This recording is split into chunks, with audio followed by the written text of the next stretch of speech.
وادی رضا کی کوہ ہمالا رضا کا گئے اور جس سمت دیکھیے وہ علاقہ رضا کا گئے. الرحمن الرحیم. الحمد للہ رب العالمین والصلاة والسلام علی سید المرسلین وعلی آلہ واصحابہ اجمعین. اما بعد، اعوذ باللہ من الشیطان الرجیم. بسم اللہ الرحمن الرحیم.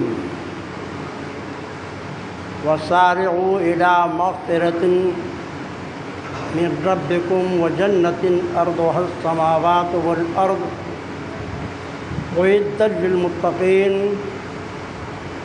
الذين ينفقون في السراء والضراء والكاظمين الغيظ والعافين عن الناس والله يحب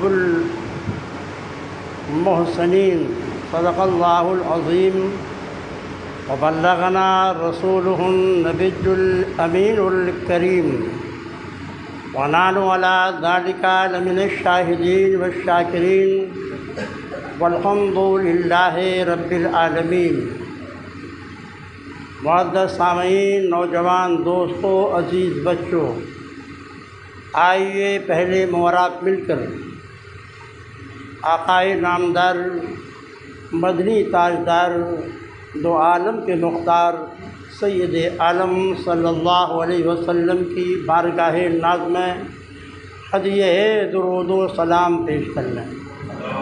اللہم صلی علی سیدنا و نبینا مولانا محمد کما تحب ترضی بان تصلی علیہ صلاۃ و سلام علیک یا رسول اللہ صلی اللہ تعالی علیہ وسلم. معزز سامعین،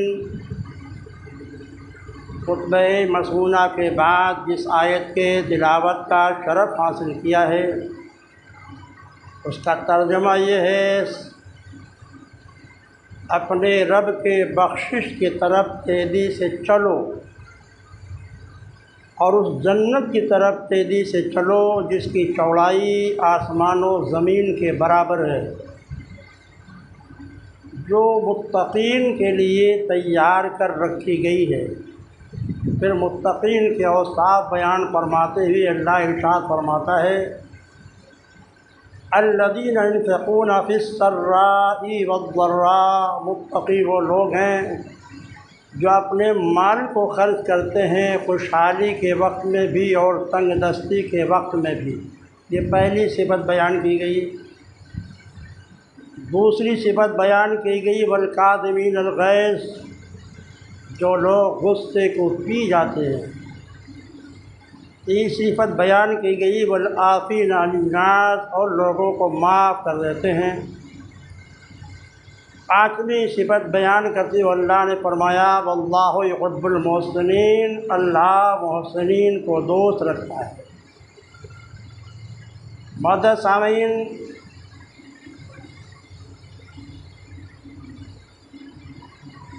پروردگار عالم نے ہمیں حکم دیا ہے جتنی جلدی ہو سکے اپنے مغفرت کی طرف دوڑو. اگر زندگی میں بدعمالیاں سرزد ہو گئی ہیں،